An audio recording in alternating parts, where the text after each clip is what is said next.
Você sabia que a planta é constituída por mais de 90% de água? Pois é, a água é essencial também à vida do cafezal. Assim como é pra gente. Nós, seres humanos, aguentamos poucos dias sem água. E quando a gente vê uma planta sobrevivendo há meses sem chuva, vamos vendo o tanto que ela é guerreira.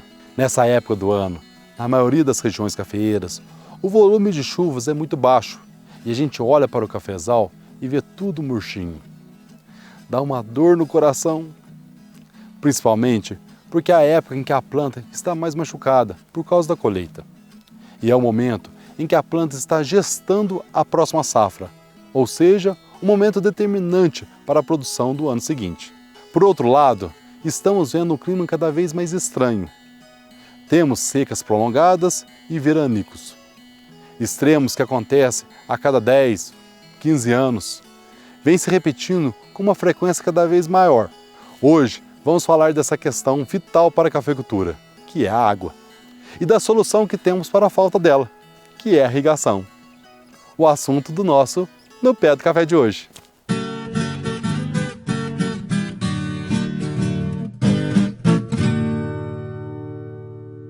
Apoio. Fertilizantes de solo Poliblem. Tecnologia e inovação para deixar você no controle da sua lavoura. Um produto ICL. Impacto para um futuro sustentável. Grão de Ouro Agronegócios. Uma empresa AgroGalaxy.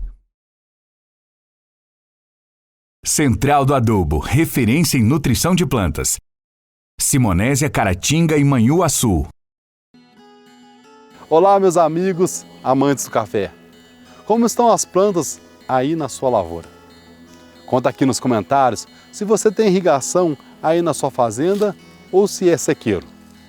Conta pra gente se suas plantas estão sentidas e como você se sente vendo elas assim. Como eu disse, o nosso assunto de hoje é a falta de chuvas por alguns anos seguidos já e o que podemos fazer para amenizar isso. A gente começa mostrando que a Fundação Procafé tem registrado lá déficits hídricos por alguns anos consecutivos e esses valores só vêm crescendo. Se a gente for pegar alguns dados, por exemplo, a gente tem aqui na Fazenda Experimental de Franca a estação meteorológica, a gente computa ano após ano, quanto e mês a mês, quanto de chuva, quanto de temperatura, o quanto a gente está perdendo para o ambiente dessa água que está no solo. A gente pega o mês de agosto de 2019, a gente tinha uma precipitação, uma quantidade de chuva de 130 milímetros, certo? Em 2021, fechamos agosto com 234 milímetros de chuva a menos no ano do que normalmente a média de 15, desde 2015 a gente teria. Se a gente for jogar por uma realidade em âmbito da região, a gente vem ano após ano essa dificuldade de chuva, falta de chuva, essa precipitação um pouco menor, só vai piorando. A gente só vai tendo menos chuva se a gente for comparar os dados dos últimos anos. Nesse ano, o déficit está outra vez maior, ou seja, batendo recorde negativo. Aqui em Varginha nós já temos 20 milímetros de déficit hídrico. Se nós pegarmos em Boa Esperança, nós já temos 90. Se nós pegarmos em Guapé, 150. Lá na Mogiana, ela também deve estar em torno de 90 e no Triângulo Mineiro também, mais ou menos nesse patamar. Então, a situação é bastante séria e nós precisamos realmente tomar alguma medida para que haja uma proteção para esses fenômenos que estão ocorrendo muito constantemente. Bom, e é nesse cenário que nós viemos hoje conhecer uma fazenda irrigada. Orlando, estamos no período de seca, tempo fechado, parece que vai chover. Será que chove? Hoje acho que não. Não tem previsão Não de tem chuva? previsão de chuva e o clima está bem bagunçado, né? Cada ano diferente. E é custoso, chega nessa época da seca, a gente vê nossas lavouras, tudo que a gente construiu, perdendo cada vez mais. E aqui você tem uma solução para isso, né? Você virou esse jogo. Conta um pouquinho pra gente. A gente, é irrigação, né? A gente plantou irrigação e estou muito satisfeito. A gente plantou irrigação em 2021 nessa pequena lavoura aqui, então tá aí o resultado. Uma época dessa não era para dar nem desse tamanho, era para estar bem. Mas você já trabalha com irrigação há mais tempo? Já, desde 2014. Orlando, aqui nessa fazenda, né, é quantos hectares e é tudo irrigado? Aqui são 44 hectares de área plantada De café. De café e tudo irrigado. Certo? E como é que foi para implantar isso aí, a decisão de implantar o sistema? Isso foi em conjunto mesmo. Eu, meu pai e meu irmão, a gente sentou e falou, gente, vamos, o que a gente pode fazer para a gente parar de sofrer com essa falta de água que está acontecendo. E resolvemos implantar. Eu estou aqui com a Gabriela Terra, que é agrônoma da Netafim. Ô, Gabriela, na hora que o produtor resolve fazer irrigação, quais são os passos que ele tem que fazer? Primeiro ponto é procurar um profissional qualificado, né, que vai conhecer a área dele, separar os setores, se for preciso, por idade de planta, variedade, né? Dimensionar a lâmina, entender se o produtor tem água suficiente para irrigar, que atende aquela área, entender se ele tem energia, né? E fazer um projeto, né? O segundo passo é procurar recursos, né?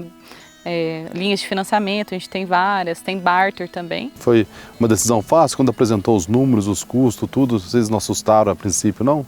Não, o número é grande no começo, mas a gente na época tinha uns incentivos muito bons de financiamento, Certo. na época, e a gente resolveu de primeira. E depois dar andamento na questão de outorga e energia elétrica, né? Esses são os primeiros passos. Mas primeiro, procurar um profissional qualificado, né, que vai recomendar uma lâmina adequada para a região, né, pegando os históricos aí de chuva, de evapotranspiração, levando em consideração o tipo de solo, as variedades que ele vai plantar, né, para ter um projeto bem dimensionado para a região. E também talvez setorizar essas variedades, né? Por exemplo, trabalho com arara ou com IPR100 que tem demandas diferentes de água. Então, tudo isso tem que ser levado em consideração na hora de fazer um projeto. Qual seria o maior custo da irrigação, ela que já em andamento? Seria o custo de energia elétrica. Certo. Né? E quanto que vocês gastam de energia elétrica? Eu não gasto energia elétrica, eu tenho uma usina fotovoltaica para tudo. Mas eu acredito que o custo de energia elétrica por ano hectare estaria entre 800 a R$1.000. E qual que é a média de produtividade que você tem a mais por ter essa irrigação? Desde que a gente plantou essa lavoura mais antiga, em 2014, eu passei 7 safras com média de 72 sacos por hectare. Então você vê, a princípio a gente olha um valor alto, né? Sim, parece alto, né? Mas com a diferença aí com 72 sacos de café por hectare de média, dá muito menos que um saco de café e acaba saindo dúvida. Quase que de graça. Quando a gente faz esse estudo do projeto, do agroprojeto, a gente leva isso em consideração, né? A gente norteia os produtores, quanto de energia que eu vou precisar, se é monofásica, se é trifásica, e dá os caminhos das pedras, né? Aonde que ele pode buscar, a gente tem parceiros aí que nos apoiam. E também a questão da quantidade de água e como que eu faço para conseguir a outorga, né? Para me ter o direito do uso da água. E eu aproveito uma pausinha aqui, rapidamente, para lembrar você de não deixar a gente na seca. Se você está curtindo o conteúdo, por favor, senta o dedo no like. E se você não for inscrito, se inscreva. Temos também nossa página no Facebook e o perfil no Instagram, com dicas que vale a pena. Segue a gente lá. E a gestão da irrigação? Às vezes o pessoal fala assim, não, o sistema é um pouco complicado, dá muito trabalho, é muito oneroso. Eu vejo que, na minha opinião, facilita muito o trabalho. Porque você já tem as adubações que são muito mais eficientes, né? Ela não é onerosa porque ela te dá uma resposta muito grande de produtividade e não é fácil de cuidar. Você tendo uma atenção boa, fazer uma boa leitura do teu sistema é tranquilo. Precisa de uma pessoa muito técnica para poder gerenciar isso? Tem que ter uma pessoa técnica para te ajudar, né? Certo. Sem dúvida nenhuma, isso é essencial. Mas você tendo uma pessoa na fazenda que aprendeu a lidar com a irrigação, que aprendeu, viu a montagem, aprendeu, acompanhou, essa pessoa vai tomar conta tranquilamente. Uma outra dúvida que eu tenho é o seguinte, qual que é o melhor método? A gente vê muito gotejo, né? Por que não a irrigação por aspersão, por exemplo, aqui no sul de Minas? Bom, primeiro que a gente também trabalha, né? A Netafim trabalha com aspersão, né? Só que você pensa a questão de operacional, né? A gente entra muito com maquinário na lavoura, para roçar, para colher, para varrer. Então, se a gente colocasse aspersor na entrelinha, ia dificultar muito, né? Certo. Então, o gotejamento, ele está localizado, primeiro que a eficiência dele é muito maior, né? A gente fornece água direto para as raízes das plantas e a gente tem a possibilidade de enterrar esse gotejo, que é o caso da fazenda que a gente está hoje. A manutenção do sistema de irrigação, que aqui é por gotejo, né? Ela pode ser uma dificuldade também? Não, você tem que cumprir o protocolo. A gente faz aqui uma limpeza da tubulação a cada 2, 3 meses e 2 geral no ano, que é da tubulação principal. Fazendo isso não tem problema. E é engraçado que ainda tem muita gente que é resistente ao gotejo enterrado. Vocês aqui enterraram. Como é que foi a decisão e a vantagem o gotejo enterrado? A gente enterrou depois de 6 meses de plantado, porque senão a água não chega nas raízes do café novo. E a decisão foi justamente por isso, com medo de máquina acabar rompendo, animais rompendo. E a decisão foi acertada, porque eu vejo muita facilidade. Agora, um gotejo enterrado tem que ter um acompanhamento melhor. Certo. Uma limpeza sempre bem feita para não ter diferença de tensão. Então, É que você não está vendo o que está acontecendo, né? Você tem que estar sempre monitorando o teu sistema. E aqui, Orlando, vocês fazem o estresse hídrico, vocês diminuem a irrigação, desliga ou não? É irrigado o ano inteiro? A gente não faz estresse hídrico e não desligamos a irrigação. A gente mantém uma umidade. O que é essa umidade? A gente mantém a caixa d'água cheia. Então esse ano eu não cheguei nem a descer para 30 kp água, mantive em 20 durante esse período. O que é essa caixa? Manter a umidade de 60 centímetros, 40, o ano todo. Certo. Isso eu acho muito importante. E eu acho interessante também que você não calcula a evapotranspiração, você Não. trabalha com tensiômetro, você é mais tradicional ainda. Eu sou mais tradicional e a gente faz a leitura. Como a gente é pequeno também, né, a gente tem essa vantagem. A gente faz a leitura da lavoura, né, essa leitura que eu acho importante. Então, só trabalhamos com tensiômetro. Na época de produção, 10 na capilaridade e no estresse hídrico entre 30 e 20. A gente não desliga e não dá estresse, a gente não faz estresse hídrico. É que é uma judiação, né? Você ter sistema de irrigação e deixar a lavoura sentir seca, né? Para poder dar estresse nela, né? Uma coisa é comprar um Porsche para um motor de Fusca, né? Isso aí. E uma outra dúvida que eu tenho é se o pessoal reclama muito nessa época, né? De grão xoxo, né? Depois que esse tanto problemas climáticos nós estamos tendo. Vocês têm problema de grão xoxo? Não. Inclusive a vantagem da irrigação no grão é a qualidade do grão, em açúcar, em sabor, em aroma. Agora, outra vantagem muito grande é o tamanho do grão. Por isso que eu te falei que é difícil ter grão xoxo. Nossa média aqui, nesses 7 anos de produção, foi 85% de peneiras 16 acima. Maravilha, hein? Muito interessante. Então, você tem que ganhar não só na quantidade de café, mas também na qualidade do café. Exatamente, no tamanho, na qualidade e no rendimento do café. Pela planta não ter estresse, você acha que você agrega alguma coisa na bebida do café? Bom, ela pode ter um pouquinho mais de florada, né? Mas isso não é problema, a gente conserta os verdes depois. Mas a qualidade da bebida do café eu acho que melhora muito. É uma planta bem nutrida, saudável. Sim. Né? Não tem como ela estar ruim, ela está sempre melhor do que as outras que estão sofrendo. Isso, então, eu vejo que a fruta sai muito melhor. Gabriela, e qualquer cafeicultor ele pode irrigar independente do nível tecnológico dele?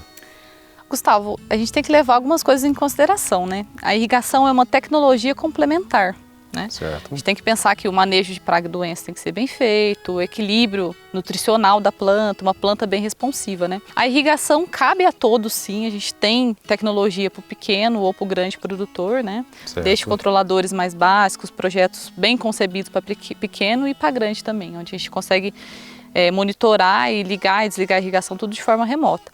Mas antes do produtor pensar na irrigação, ele tem que pensar, será que o meu manejo de praga e doença está ok, a minha balança nutricional está ok, para depois eu pensar na irrigação, né? Que a irrigação é uma tecnologia que vem ajudar o produtor a ficar menos dependente do clima, né? Ele tem que fazer o dever de casa bem feito, depois que as lavouras já estão boas, aí sim a irrigação vai agregar para ele maiores produtividades. Com certeza, é uma tecnologia que veio para agregar o produtor. É interessante, Orlando, que com a irrigação você consegue ter um controle maior da fazenda, né? Não só na produtividade, como nos manejos, como todo. E esse controle, ele depois acaba funilando, né, na qualidade de café. Falando de qualidade acima de 80 pontos, Certo. eu acredito que a gente consegue fazer em torno de 70%. Ó, maravilha. E claro que temos um volume pequeno que é uma pontuação bem maior, mas a gente consegue fazer, falando de especial, acima de 80 pontos, a gente faz 70%. Quais foram as pontuações máximas que você atingiu?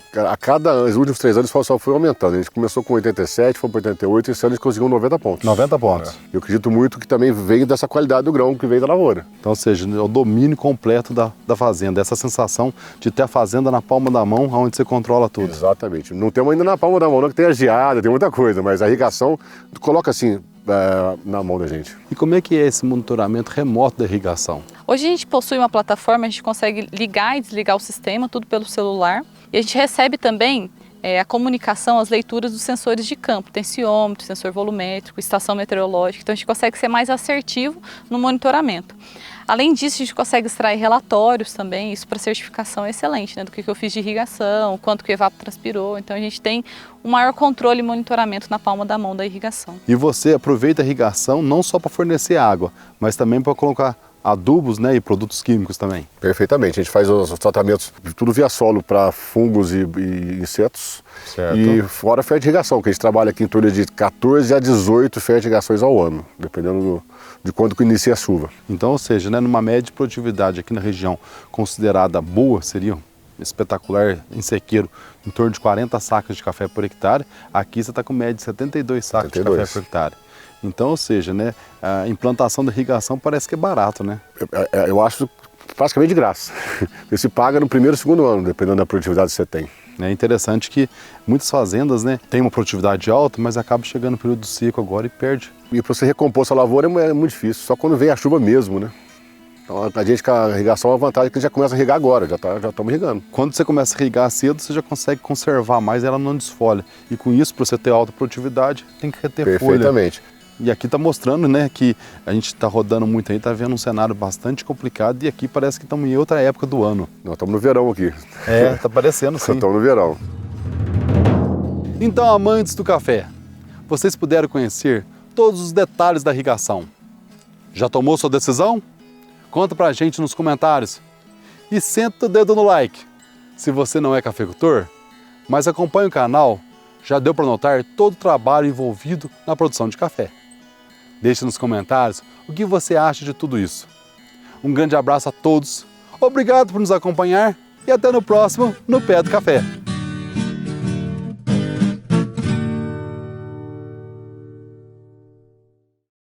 Grão de Ouro Agronegócios, uma empresa AgroGalaxy. Central do Adubo, referência em nutrição de plantas. Simonésia, Caratinga e Manhuaçu. Apoio. Fertilizantes de solo Poliblem. Tecnologia e inovação para deixar você no controle da sua lavoura. Um produto ICL. Impacto para um futuro sustentável. Poliblem. Igual não tem. Poliblem é da ICL e deixa você no controle do seu cafezal. Poliblem é um fertilizante de liberação gradual, uma tecnologia reconhecida por instituições de pesquisa do Brasil. Praticidade operacional, flexibilidade e segurança na aplicação, redução da mão de obra e alta eficácia. Poliblem, igual não tem. ICL, impacto para um futuro sustentável.